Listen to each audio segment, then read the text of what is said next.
오늘 말씀의 제목은 예수님은 내 영혼의 치료자다라는 제목이 되겠습니다. 예수님은 내 영혼의 치료자. 이 한 달도 주 하나님 은혜 안에서 강건하시기를 축원합니다. 여러분에게는 원치 않는 질병들이 있으신 분이 있습니다. 다른 누군가에게는 이상하게 여겨지는 것이 병이 되고 상처가 되고 그것에 눌려 마음이 늘 불안하기도 하고 초조하게 되는 병을 앓고 있는 분도 많습니다. 며칠 전 뉴스에 보니까 안타까운 뉴스가 나오는데 20대 청년들이 자살률이 상당히 높아졌다라는 거였어요. 원인이 뭐냐 하면 코로나로 인하여 직장을 대기업이나 이런 데서 직장 공개 채용 경쟁, 옛날에는 공개 경쟁 채용, 경쟁 채용 시험 이런 게 있으니 이제 그런 것도 거의 없고요. 없지 않다고는 대학을 졸업은 하긴 하지만은 갈 데가 없는 거죠. 그런 거에 대한 공허함. 그럼 친구들끼리 만나서 이렇게 해포도 풀고 스트레스도 풀고 이러겠는데 이것도 또 안 돼요. 이러다 보니까 고독함과 또 정신적인 우울함, 또 상실감 이런 것 때문에 많은 20대 청년들이 사고사나 이런 병으로 죽는 것보다는 자살을 택하여 죽는 경우가 많다는 뉴스가 나왔었어요. 그래서 안타깝다 생각해 봅니다. 저도 20대에 두 자녀를 키우지만은 그 아이들의 행태를 봤을 때 일리가 있는 말이다라는 생각이 들어요.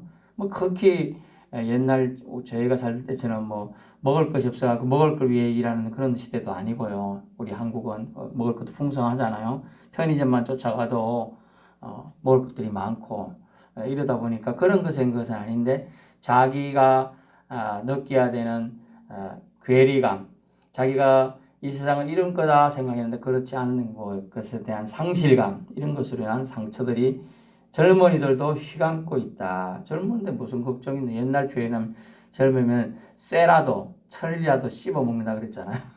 그 정도로 강건함이 넘쳐야 되는데 그런 20대에 상실감으로 인하여 살 수 못하고 심지어 많은 고용이나 또 이런 일하는 부분에서도 비정규직밖에 일할 수 없는 스트레스 또 어느 보니까 또 우리 택배를 늘 받는 분들이 있지만 택배 기사들도 고된 업무에서 과로 사는 경우도 있고 심지어 대리점주가 자살했다고 며칠 전에 또 나왔어요.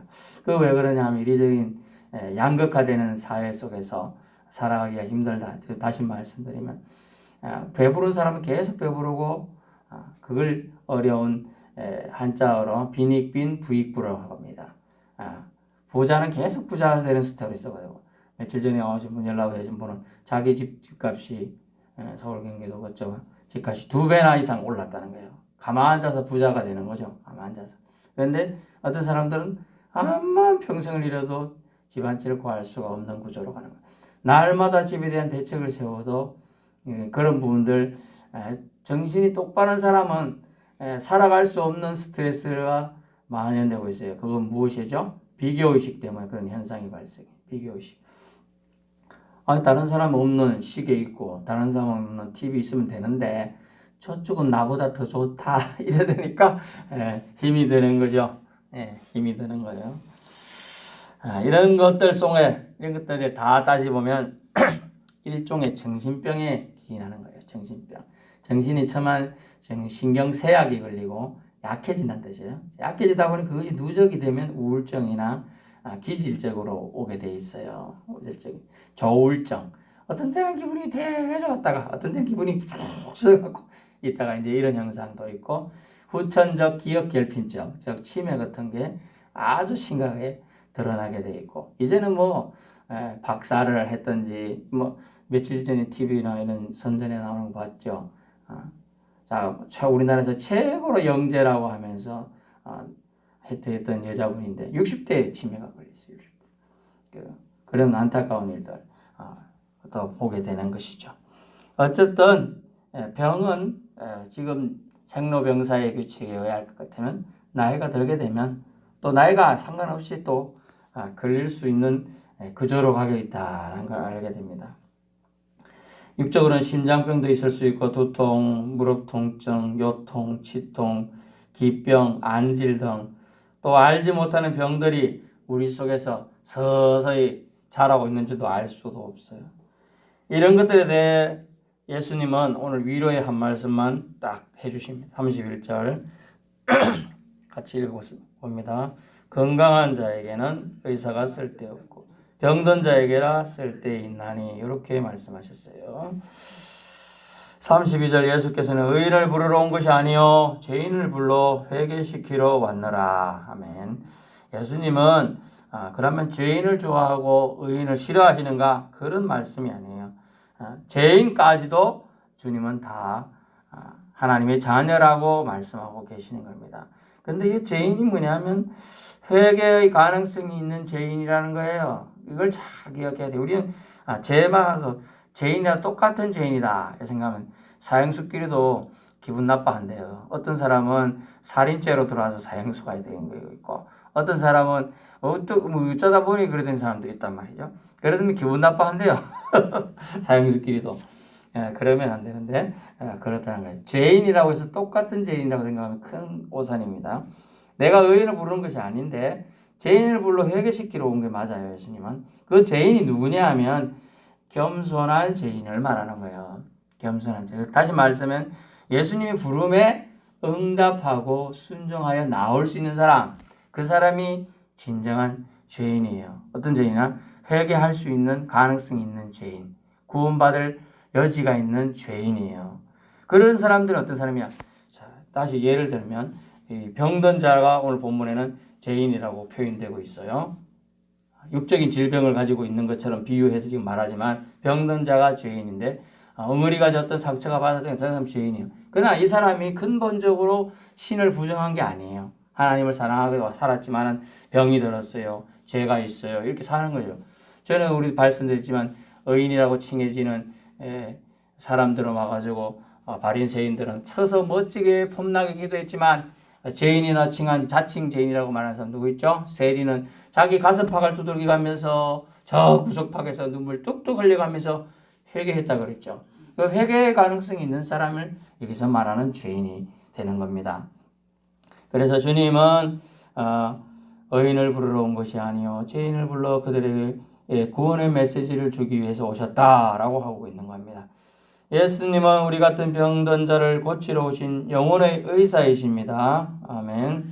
이 말씀은 병든 자, 아픈 자, 고통 중인 자들, 도와줄 자를 찾지 못한 자들은 더 갈급한 심령으로 하나님 음성 듣고 예수님께로 나올 가능성이 더 크기 때문에 죄인이라는 단어를 쓴 거예요. 굳이. 다시 말씀드리면 아픈 자, 고통 중인 자들은 예수님을 찾을 가능성이 더 높아요. 그래서 주님은 그들에게 오라고 하니까 그들은 뭘 얻을까 싶은 그런 심정일지라도 온다는 거예요. 근데 자기 자신이 의인이라 생각하는 사람은 나아가지 않아요. 내가 굳이 갈 필요 있나? 회개할 필요가 있나? 내가 저 사람의 도움을 받을 필요가 있나? 이 생각해서 대답도 안 한다는 것이죠.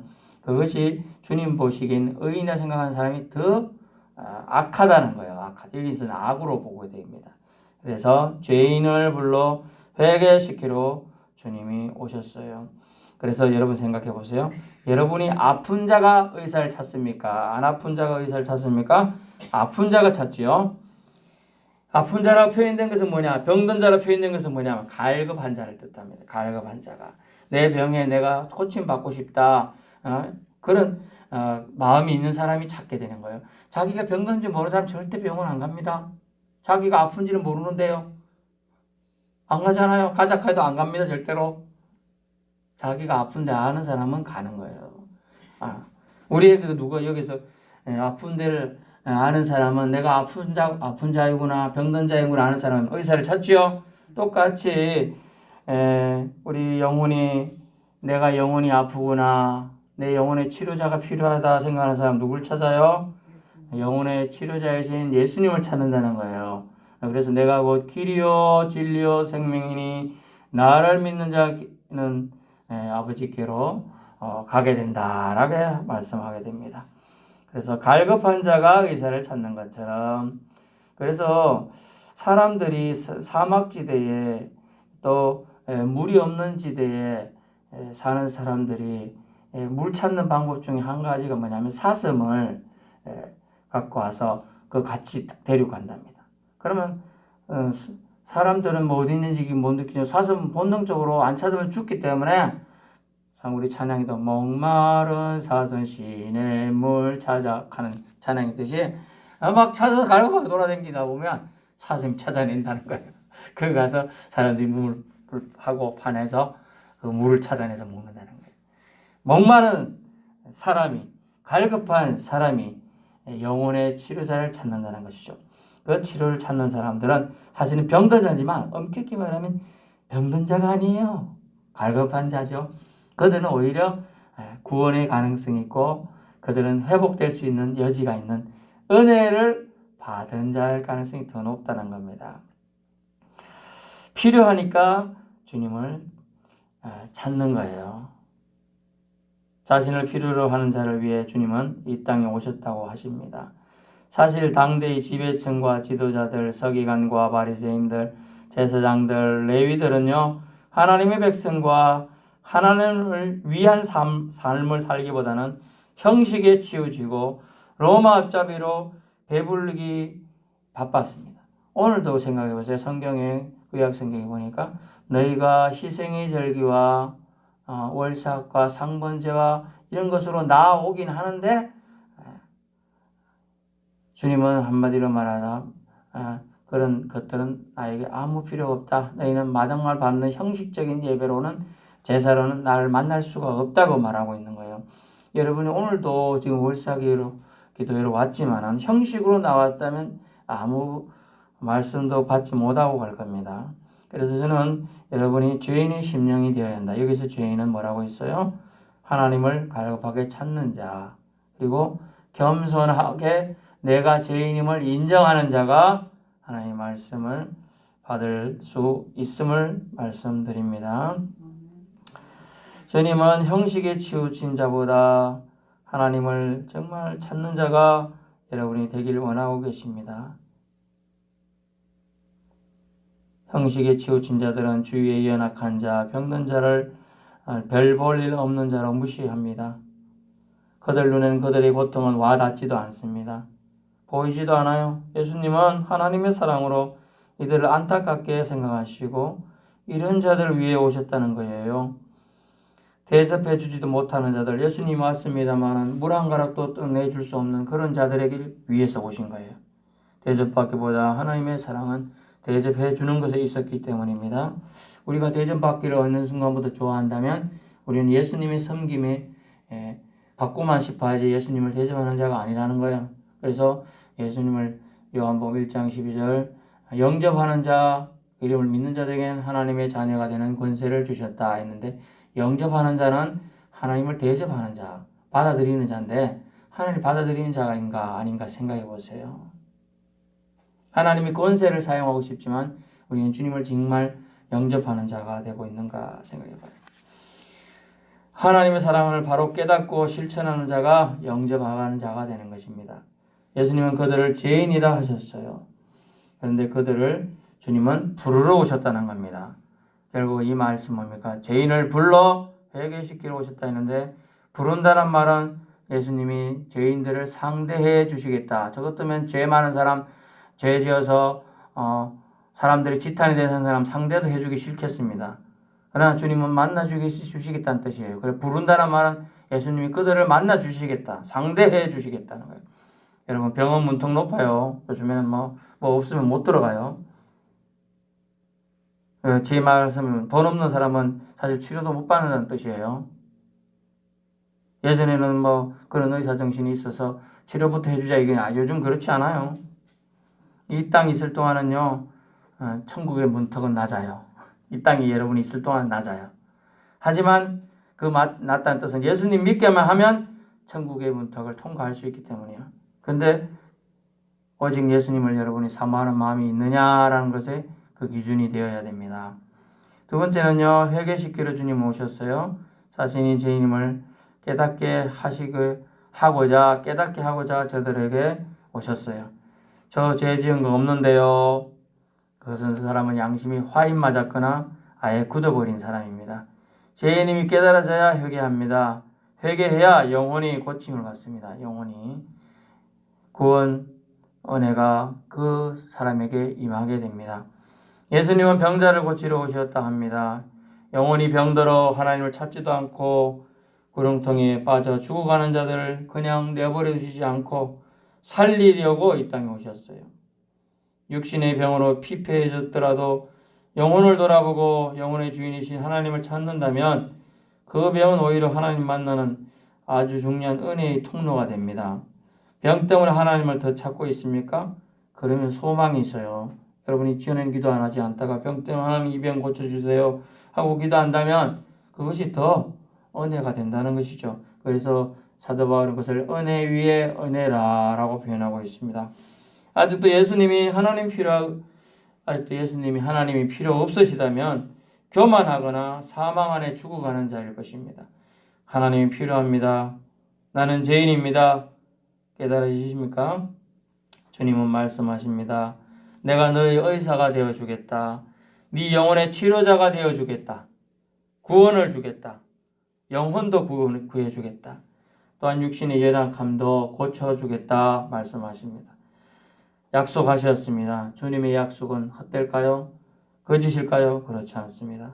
여러분이 인정한다면 이 모든 언약의 말씀이 여러분의 삶 가운데 이루어질 줄로 압니다. 여러분이 병들었으면 인정하세요. 영혼의 치유자를 찾으세요. 영혼의 의사 되신 예수님께 달려가는 10월 한 달 될 수 있기를 축원합니다. 그런 10월로 살게 해 주옵소서라고 기도하며 오늘 하루를 시작할 수 있기를, 또 이 한 달을 시작하며 겸허히 겸손히 죄인의 심정으로 낮아져서 하나님을 찾는 저와 여러분의 삶이 되기를 축원합니다.